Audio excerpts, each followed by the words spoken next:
Hello mga kalaro, welcome to Laro-Laro lang, ang show kung saan nag-uusap ang apat na sportito tungkol sa iba't ibang sports. I'm Chief Bisdak, Joel Parcon, and with me is none other than Mr. Excited Gary Villanueva. Hey Gary! Wow! Hey! Welcome to everyone. Long time no see, no talk, no hear. Andito din ang expert sa pagmimiron, si Coach Miron, Noy Africo. What's up, Coach? Good evening. And of course, hindi magpapahuli ang kaisa-isang Farley, Dom Romantico. Aguila, hello Farley. Hello! Namiss nyo kami, no? Lalong-lalo na ako. Okay. Sige, disclaim kayo. For this episode, the Sportitos will talk about recent sports developments, both local and international, in a segment we here at the channel would like to call Karambola. Okay, so for our topic for today, the Philippine women's national football team, known as the Filipinas, just became a beacon of light for Philippine sports lately, winning the ASEAN Football Federation Cup. Guys, anong reaction natin sa pagpanalo ng Filipinas ng AFF Cup against Thailand? Reaction ko. Wow. Okay na, next topic. Next topic. Next topic. First of all, congratulations to the umpisa na yung matanda. Congratulations to the Filipinas? The Filipinas. Hindi na sila Malditas, di ba? Malditas, Filipinas. yes. Yes, congratulations, no? Just goes to show you na pag ginusto ng Pinoy, kaya talaga, no politics involved or whatever. Congratulations. Ako, just proud kahit pa paano, di ba? Reaction ko was really the way they played. Grabe. I mean, home court. For the first time in a long while, nakakita ko ng Pinoy team mas physical than the other team. Physically, di ba? Pag pumasok sa box, kulpi yung mga Thailander. Gusto rin mag-kickboxer yung mga yan. Di ba? And then, if I'm not mistaken, most of the goals that I've seen in highlights were all headers. Kasi nga si Bolden or whoever would literally Freeze. inuunaan niyang mag-ending yung mga So, kalaban. ulitin mo, yun. yung ano. So, Si Bolden would be Bolden. Bolden would talaga rise above and then boom, hiniheading na talaga. Kasi talagang head and shoulders, I mean, they were so more physically, I think, a bit taller than the Thailanders, and it's amazing. Aminado, I've seen highlights and I was able to watch at least the finals game.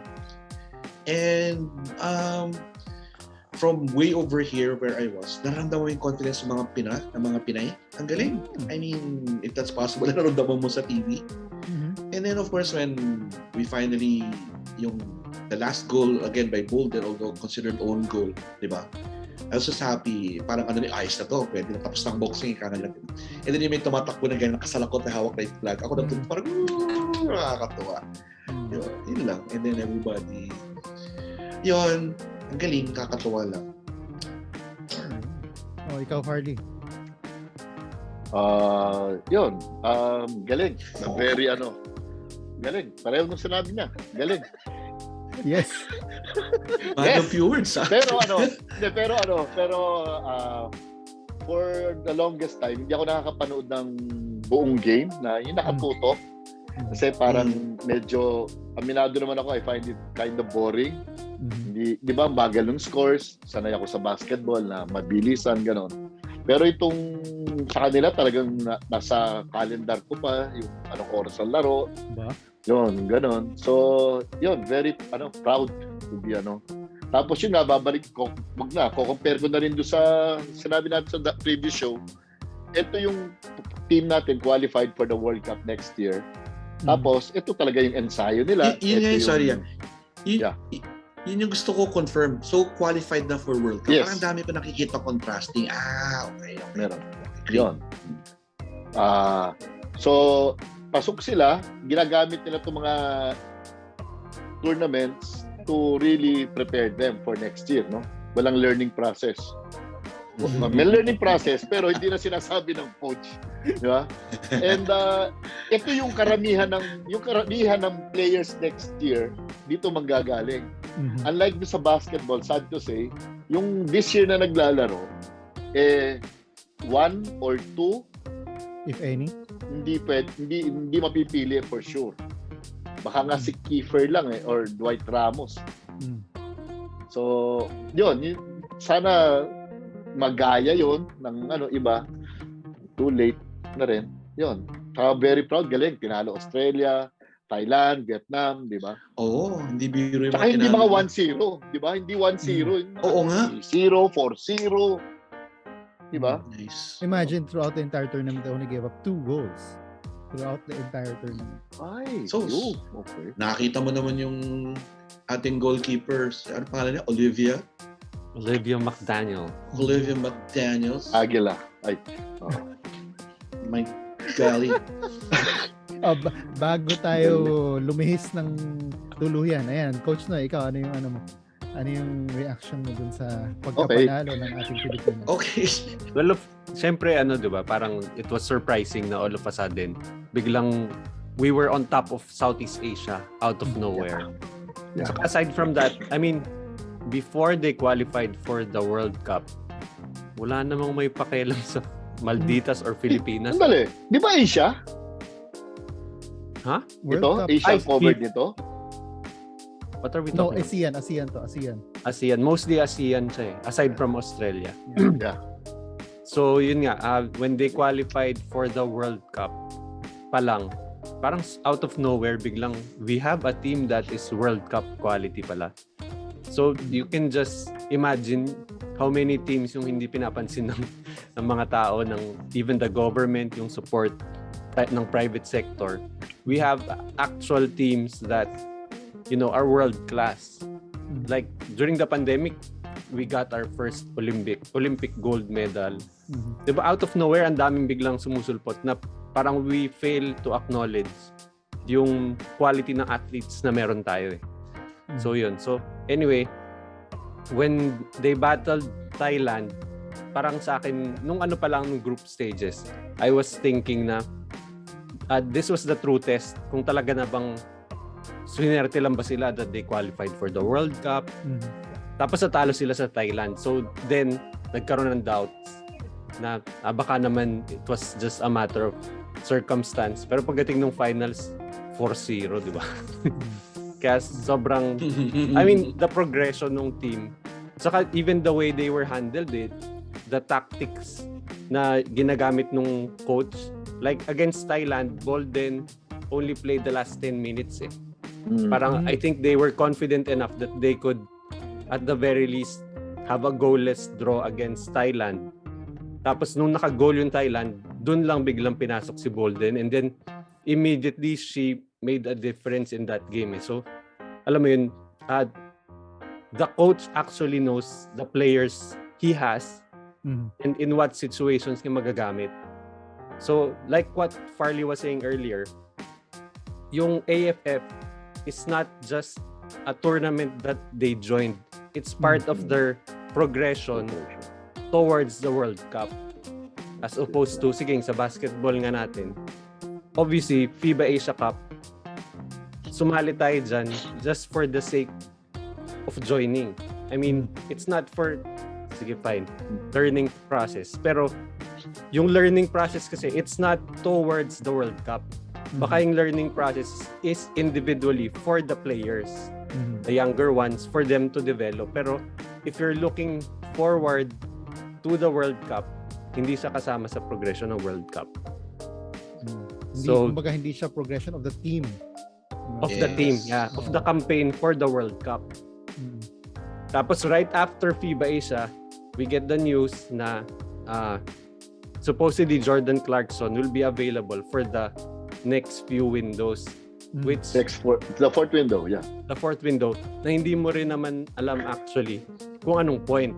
I mean, is he playing there because he will be able to play as a local pagdating ng FIBA World Cup? FIBA.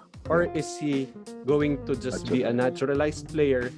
Or para lang ba siyang papalaruin dahil available siya sa fourth window without actually having plans na maglalaro ba siya sa World Cup? So, yun nga, like what Farley said, minsan lang ako mag-agree kay Farley. Pero, dalawa na, ngayon pa lang ha. The progression Dalawa na. Yung progression nga nung programa nila is very nakainggit and very admirable. Na yun nga, they have right after this tournament they're joining an under 19 na AFF yata na under 19. So talagang well planned yung calendar nila.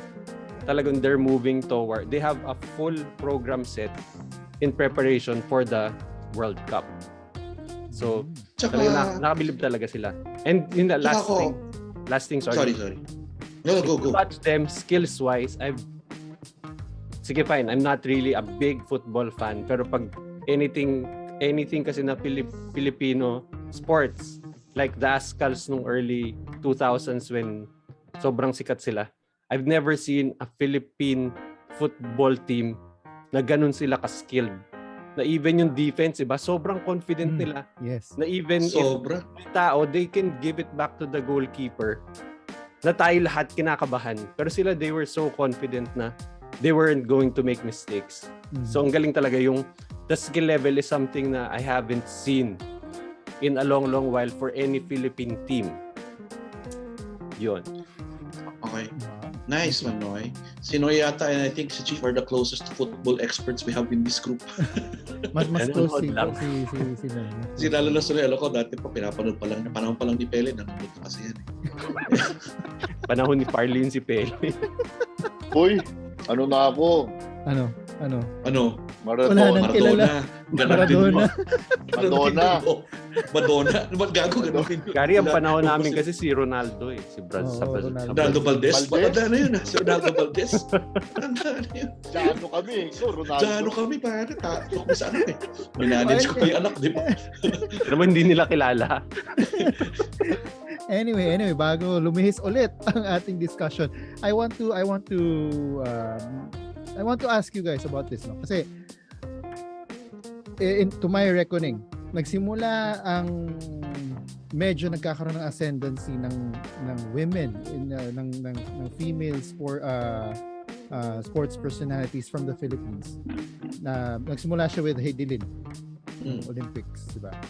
Tapos recently, while they did not win it all, yung Gilas women's national team natin, they had a good showing sa tournament na sinalihan nila. And then just recently, si Juna Tsuki, yung martial artist naman natin, nanalo din sa World Games. Is this, and then that's on top of the Filipinas winning in the AFF. Is this now the start of like the complete ascendancy of female sports, of women's sports in the Philippines? Well, just to add that, we had our first LPGA winner a couple of years ago, si Yuka Saso, di ba? Yan, sa sobrang tuwa niya, naging Japanese citizen. Wala mangyayari. Gawa na daw siya ng record dito eh. At least binigyan niya na tayo ng LPGA. But at least, di ba? Pero parang si parang si LeBron, di ba? Nabigyan niya na ng championship ang Cleveland. Lipat naman siya agad.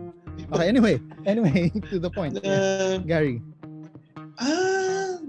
I think it's just a microcosm of the society right now. that women empowerment, just to hop on what my wife's preaching, mom empowerment, women empowerment. It's about time that they take over also sports. And we don't mind. And alam mo, we don't mind. Diba? Nakakatawa I agree with yung sinabi na parang, and not just because of Philippine teams in general, mga under the radar. The women are literally under the radar talaga for us. Kasi male sports are usually, we would say, male dominated. But except maybe for our pole vaulters, EJ, Oblena ba? Obiena. And then wala na akong maisip yung mga world-class athlete natin eh. I mean, offhand na bringing glory. They're all women. Tama kayo, di ba? Actually, in the last Olympics, billiards, si Rubilin Amit also lumalaban yan, di ba? Tsaka yung nag-US champion, si US Open, si Efren Batare, lalaki yun. Hindi, letter B, Batare. Bata. Anyway, kayo muna. Gary, we're making a point. Sorry. Yun din, diba? So, I'm just happy na, I hope the government realizes this na ang hirap kasi alam natin lahat ng pera nasa basketball, the glamour sports. So it's diba, it's again, it's back to our position. But I hope there will be more. historically, mga women, kahit pa paano, they're really historically women, malalakas talaga in sports, di ba? Sa atin, it's just all underrated lang talaga.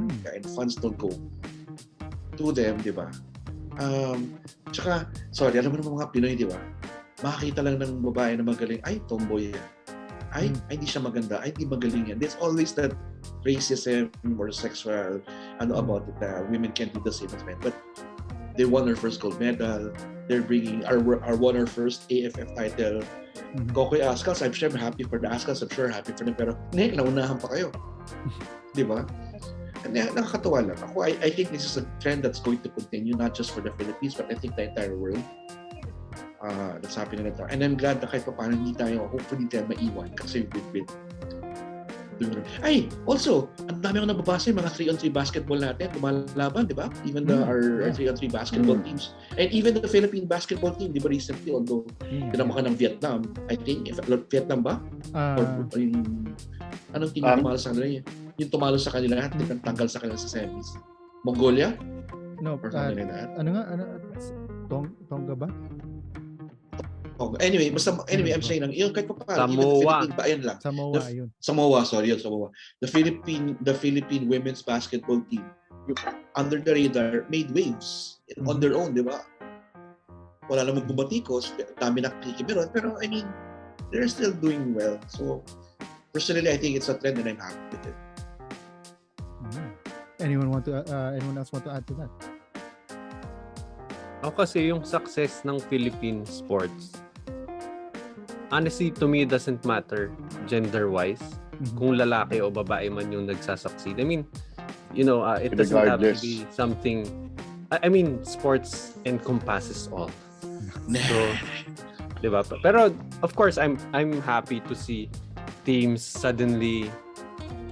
Yun nga, yung mga from out of nowhere, biglang, uy, meron pala tayong magaling na women's basketball team. Uy, meron pala tayong magaling na football team.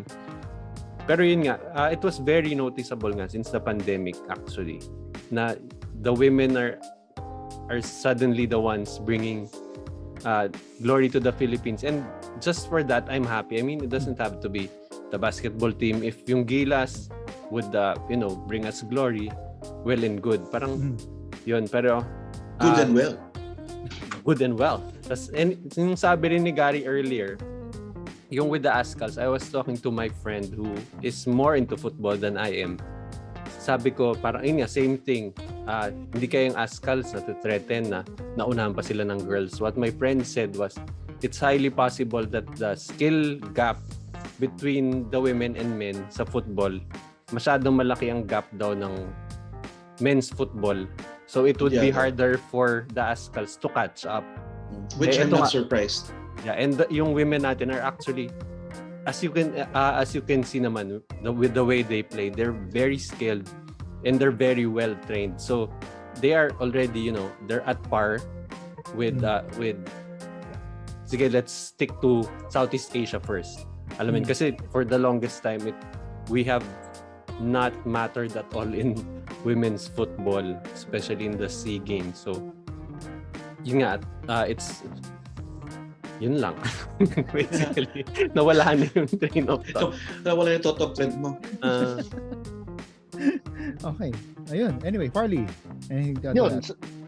Dagdag lang nung kay coach, yung mga lalaki, men's football, alam ko, kung tama alala ko, maraming hindi naglalaro. Like, pag ayaw yung coach, yung ganon, tapos yung iba, hindi rin pinapayagan from their European clubs. So may politika rin at that time. Parang hindi nila na yung kamukha ng Pilipinas sama-sama. Ayaw pahiramin, gano'n. Oo. So, okay. But pala dito yun. Parang sa men's teams lang nangyayari yan, yung ayaw pahiramin. But we have to admit that the Ascals paved the way for the Filipinas. Yes. Because that program is almost very, very similar. The way they were built, the way they recruited players. So, tsaka they opened the floodgates for Philippine football to be accepted by the masses. Hindi, kasi before, parang clannish lang yung grupo na the football fans. And right now, kahit yung normal na tao dyan na wala namang alam sa football, biglang nanonood ng football. Hindi ko naman sinasabing si Farley, pero Ay, kamukha Hindi, naman sinabi Noy. naman nila yung sa Karuhin ko lang, sinabi mo normal na tao, doon pa lang alam natin hindi na si Farley. Okay na tayo eh. You don't have to clarify. Di ba, Parls, love kita, di ba? Pero nakakatuwa, di ba? To see a team being supported by, yun nga sa Rizal Memorial, 8,000 people. 8,000. Parang you haven't Wow. seen Yun. that. Tsaka Even nagsimula the yun. Ascar, siguro just a few times rin lang nangyari yun eh. Tsaka yung first game nila, hundreds lang. Mm. Hanggang talagang siguro wala pa rin naniniwala nung una, di ba? Pero kung nilaro nila sa Bacolod yun, simula pa lang, puno na yun. Oo, puno na yun. Oh. Let me just throw it out there. Malaking bagay na ang pangalan ng mga naglalaro ay foreign sounding. Because they've been getting the proper training also. They grew up already wanting to play football, and it's nakakatuwa, they wanted to play for our team, for the national team, di ba? Yeah. And you could hear the bash, ay, hindi naman mga Pilipino yung mga yan. Eh, mas Pinay pa siguro yung mga yan sa'yo in terms of their hearts, di ba? I mean, di ba? Yeah. Tsaka, yung sinabi nila na may continuity, if you look at the bench, ang dami mga bench players pa. So, I can imagine these are all na bata. Ay, nakikita Flanagan ko, is 17. yun eh. So, maraming pupuntahan ang team na to. And again, other sports are, meron tayong from Canada's Loss is Philippines game, may swimmer na lumipat yes. ng Philippines di ba? Ang sport Pero person, my family, sorry, relay, fencing, gano'n. Oo nga, yun nga lang problema. Pero kaya niya buhatin lahat yun. Mag-isa siya. Medley, mag-isa siya. Breaststroke muna, breast freestyle. Tatapikin din. No, but even in fencing, may mga lumalaban sa women's golf, everything. So nakakatuwa. I mean, but I agree with Noy also in that sense na as long as they bring glory to the Philippines the proper way, the right way, which is, laban lang, puso talaga, I'm all for it. Diba? Okay. Correct. Wow. And I think that we can end on that note.